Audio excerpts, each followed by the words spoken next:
Hi, and welcome to This Week in East Brunswick, the township's own news and information program.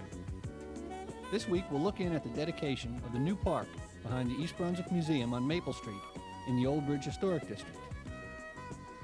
Next, Deputy Director of Public Works and Water Resources, Mike Opaleski, will bring you up to date on the water situation in town and what you can do to help conserve water. And of course, we'll have our regular features. Money tips with Paul Hansen, and information on tax exemptions and IRAs. Health facts, today with Dr. Barbara Evans, and news about spina bifida. Photographer Bob Nemzer's Quick Clicks and Slice of Life Photography. And Consumer Aware with Adrian Eisner, and information on burglar proofing your home. Just a reminder that the Township Council meets every other week during the summer months. So look for our council meeting review to return next week. Now here's a look at what's on Channel 8 next week. Monday at 10 a.m., it's Look Great, Feel Great with Lenore Kulik and Totally Exercise. At 10:30, it's For Art's Sake with Dolly Vasta and her guests jazz guitarists Bucky and John Pizzarelli. Tuesday at 7 p.m., it's Check It Out, the monthly library program of the Libraries of Middlesex. And at 7:30, Sports Talk with John Megalaro and Golf Tips from Mike Bonatate of Tower Green. Wednesday at 3 p.m., it's Stories for Kids from the Library. And at 8 p.m., it's The Arts, produced by the Middlesex County Cultural and Heritage Commission. Thursday at 7 and 8, we'll be back with an all-new This Week in East Brunswick. And at 8:30, it's About East Brunswick with the Mayor. This month, Mayor Fox's topic is the garbage crisis in Middlesex County. Be sure to check the Channel 8 program guide for repeats of all these shows. Sunday was an historic day for the historic district of town, as a ribbon was cut by Councilman Jerry O'Connor dedicating the park site at the rear of the museum and a new pedestrian walkway. Councilman John Runyon, who's president of the Museum Corporation, was master of ceremonies. We're here today to dedicate this park, but also to dedicate the other improvements that have been made here in the historic district underneath the Neighborhood Preservation Program, with the assistance of the New Jersey Department of Community Affairs and also the Green Acres Program of the state of New Jersey. This park that you see is new, and it's really delightful and bodes well for the future of our historic district. The New Jersey Bureau of Housing and Community Development, the source of much of the money for the park site as well as other improvements in the district, was represented by Bureau Chief Stuart Bresler, who spoke briefly about why this project has been special to him. And to me, it's been very important to demonstrate that the Neighborhood Preservation Program can work in suburban and rural municipalities around the state, as well as in the urban areas. And I think what you've done here today and what you've been doing over the last 2 years demonstrates that a lot better than all the speeches I might be able to give. So thank you very much. Following several more speeches and the ribbon cutting, a program honoring the Statue of Liberty was presented by a group of East Brunswick school children. The rest of the afternoon was spent looking at the museum's displays, including their current exhibit, clocks, singing songs and anthems, and just enjoying the scenery in the township's newest park.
Hello, I'm Michael Opaleski and I'm Acting Director of Public Works and Water Resources.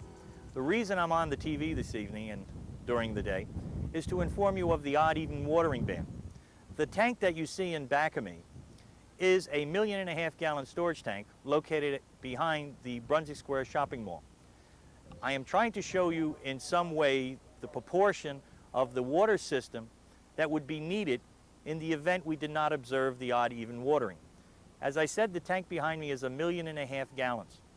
If you could imagine having 8 tanks additional like this around town to compensate for the tremendous water demand that has been placed on the water system. We are trying to manage a resource by having the ability to use odd-even. We do not want our customers to be overburdened by an unfair rate or a rate that would be increased on a yearly basis to pay for major capital improvements. What we're doing is trying to manage the water that we presently have. We do not, and I repeat, do not have a water shortage. We have more water available to us than we have ever in the history of the water utility or the Township of East Brunswick. We are requesting and asking the residents to please observe the odd-even watering system. If it is not observed, we do have people now in the streets that will be issuing warnings, and at the second time you will be summoned, appearable in court, for a fine of $50 for non-compliance with the odd-even watering system. The system of odd-even has been developed through the cooperation of Rutgers Extension Service. So if you are fearing losing your plants or lawn, that will not be the case. We have been assured through the Agricultural Center that the non-watering of one day will not in any way impair the plants or lawns of any residents.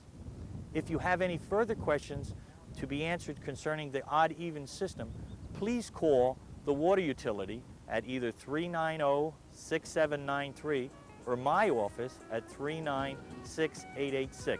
Thank you very much. I'm Paul Hansen with this week's Money Tip. If you're getting a tax refund back at the end of the year and you're not contributing to an IRA for yourself, try this. Increase the number of exemptions which you are claiming on your weekly paycheck. That will increase the amount of money which you receive in your pocket. And quick, before you spend it, put that extra additional money into an IRA for yourself. However, before you make any changes, don't forget to check with your tax advisor for the specific application of this idea to your situation. There's no one better to manage your money than you. Don't forget to make the wise choice. I'm Paul Hansen, host of You and Your Money, with this week's Money Tip. Now we'll join this week's host for Health Facts, Dr. Barbara Evans. Dr. Evans is the medical director of the Spina Bifida program at Middlesex General University Hospital and a fellow of the American Academy of Pediatrics. Spina bifida is the second most common birth defect. It occurs in approximately 1 out of every 2,000 births. It is the most complex medical problem which is compatible with life. The name spina bifida means a failure of fusion of the fetus's backbones during pregnancy. So the infant is born with a defect or opening in the back. The opening or sac can occur anywhere along the spinal column, but it is usually in the lower back. The sac usually contains nervous system components and is therefore also called a myelomeningocele. Abnormalities in the formation of the nervous system are not limited to the back defect. The fluid system of the brain can be poorly draining. Therefore, enlargement of the ventricular system can occur. The ventricles of the brain are normally quite small, but when there is a blockage in the cerebrospinal flow, the condition called hydrocephalus, popularly known as water on the brain, can occur. The child becomes irritable, crying, and has vomiting and severe headache. This condition constitutes a medical emergency, and the children are usually shunted. That is, a tube is placed between the ventricle and the abdomen so the naturally forming fluid can drain off. Unfortunately, this complication is not limited to infants and young children. Even adults with spina bifida can suddenly develop too much pressure from blocked ventricles and require shunting. It was the introduction of the shunting procedure that revolutionized the treatment of spina bifida, so that now most individuals with this disease survive and have normal intelligence. Many orthopedic problems occur. Since the spinal column cannot do its work, that is, support the body, patients regularly develop curvatures of the spine, such as scoliosis or kyphosis. The pelvis and lower extremities can be deformed. This can be as minor as in-toeing when the child walks, or it can be as severe as having shriveled and paralyzed legs. Depending on the degree of involvement, many operations, braces, crutches, and wheelchair usage may become necessary. The nerves of the bladder and bowel are almost always affected. Chronic bowel and bladder accidents are common. Poorly controlled nerves at the neck of the bladder will keep urine backed up and cause recurrent urinary tract infections and chronic renal disease. It takes a team of well-trained specialists and therapists to care for a patient with spina bifida. We have such a multidisciplinary team at Middlesex General University Hospital, where the doctors from Rutgers Medical School provide service for the spina bifida program. A consortium of services for the spina bifida patient is currently being solidified. It includes St. Peter's Medical Center for perinatal services, Middlesex General University Hospital for all medical care, and John F. Kennedy Medical Center for rehabilitative services. For additional information about the spina bifida program, you can call the medical director at 937-7895. Spina bifida is a rapidly changing disease entity. In less than 20 years, most individuals born with what was considered a fatal condition are now living productive lives. Prenatal counseling, improved pregnancy management, improved and early diagnostic techniques, and improved surgical techniques have changed dramatically the course of this disorder.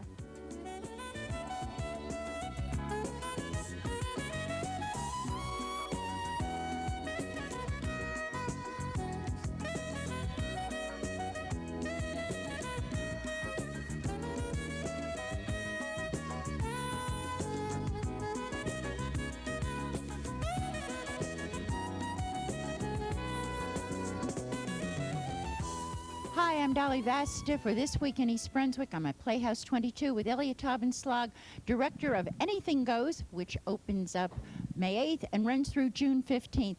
Elliot, I know you're very busy out there, but tell us just a little bit about Anything Goes. Dolly, it's just a show that's absolutely fun. There's nothing more I can say. The script is almost like the Three Stooges go on a cruise. The music, though, is absolutely wonderful. It's Cole Porter's best score. Friendship, it's the lovely Blow Gabriel, just wonderful. The scenery isn't finished yet. We're still working on the costumes. Are being worked on. The scenery is being done by a good friend of yours, Yes, Joe Vasta. Haven't seen Right. him in a couple of And years. you know, Dolly, this is about my 200 and something production that I've directed. I'm having a ball. The show is so much fun. Oh, everybody, you got to come out. If you've never seen anything I've done, I don't care. Come out and see this one. It's wonderful. Okay, can we segue away to watch one of the numbers? Oh, please do. Okay. Can tell at a glance what a swell night this is for romance. You can hear dear Mother Nature murmuring low. Let yourself go, so please be sweet, my chickadee. When I kiss you, say to me, it's delightful, it's delicious, it's delectable, it's delirious, it's dilemma, it's delimit, it's deluxe, it's lovely. Settle down as man and wife, solve a riddle called married life. It's delightful, it's delicious, It's lovely.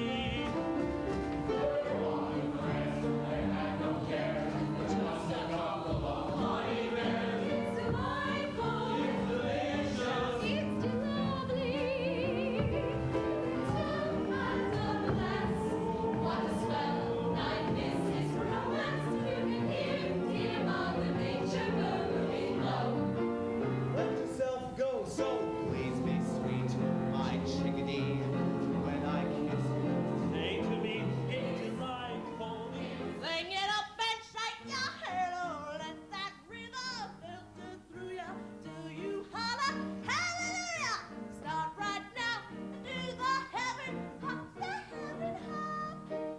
Elliot, thanks so much for taking time out from your rehearsal. I know the show's going to be great. And to all of you out there, don't you dare miss it. It's a breath of spring. Call 254-3939. Anything Goes, opening May 8th. Anything goes! Anything goes!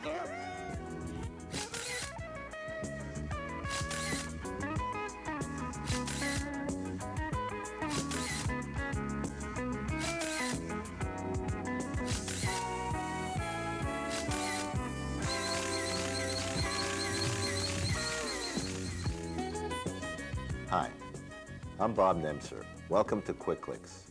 Our topic, humor in photography, or what they call slice-of-life photography.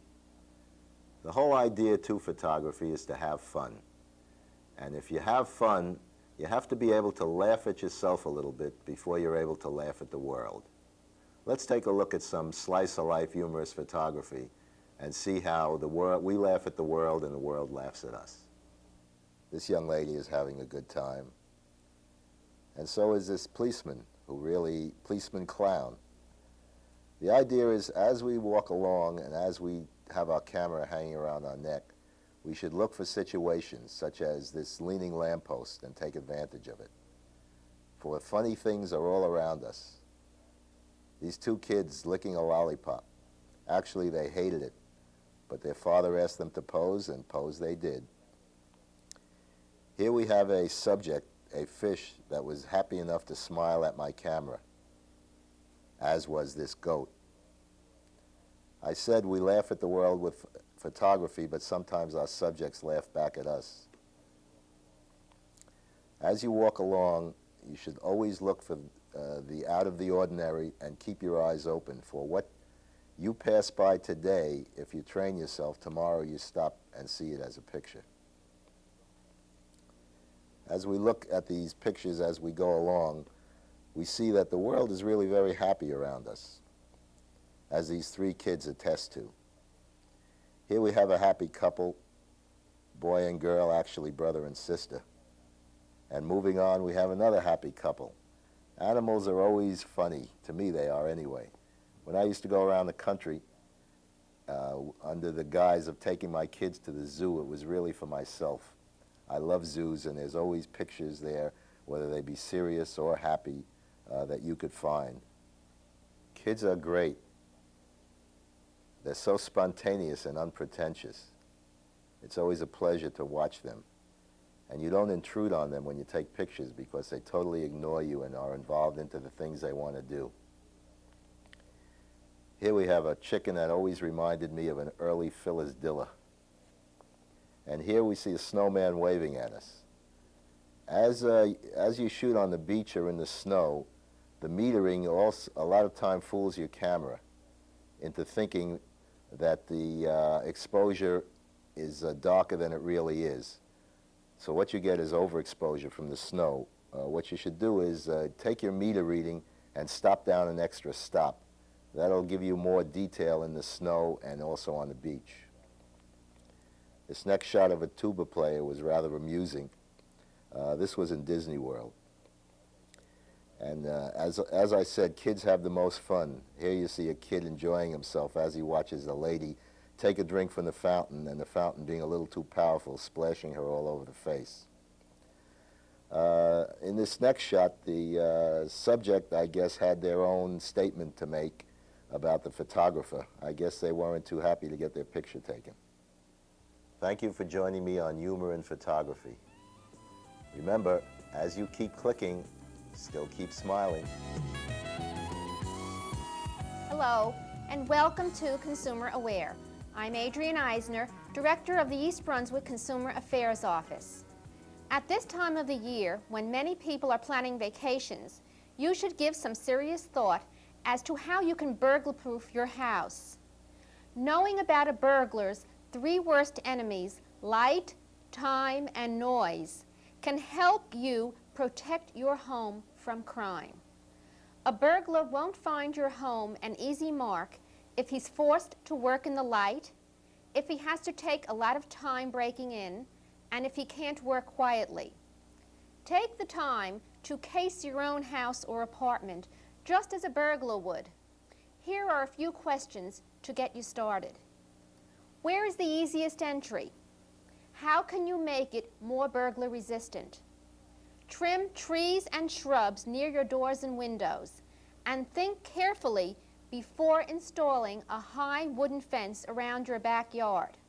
High fences and shrubbery can add to your privacy, but privacy is a burglar's asset.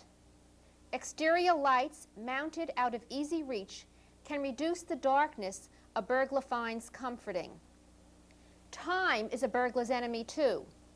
A burglar delayed for 4 or 5 minutes is apt to give up and try for another, less difficult location. Simple security devices, including such ordinary equipment as nails, screws, padlocks, door and window locks, grates, bars, and bolts, can discourage intruders and keep them from entering. Try to make the prospect of robbing your home a noisy job. Noise is that important third enemy of the burglar. While many types of alarm systems are available, just how much protection you need and can afford is a personal judgment. Your outside door should be metal or solid hardwood and at least 1 3/4 inches thick. Frames should be made of equally strong material, and each door should fit in its frame securely. Here are some home security habits to develop and practice. Establish a routine to follow in making certain that doors and windows are locked and alarm systems are turned on. Avoid giving information to unidentified telephone callers. Notify police if you see suspicious strangers in your area. Handle your house keys carefully. Don't carry house keys on a key ring bearing your home address, or leave house keys with your car in a commercial parking lot. Don't hide your keys in secret places outside your home. Burglars usually know where to look. Remember some special vacation tips. Leave blinds open in their usual position. Have mail and packages picked up. If not picked up, have them forwarded or held by the post office. Arrange to have your lawn mowed. Stop newspaper deliveries. Use automatic timers to control lights in your living room and bedrooms. Take the time to examine your house.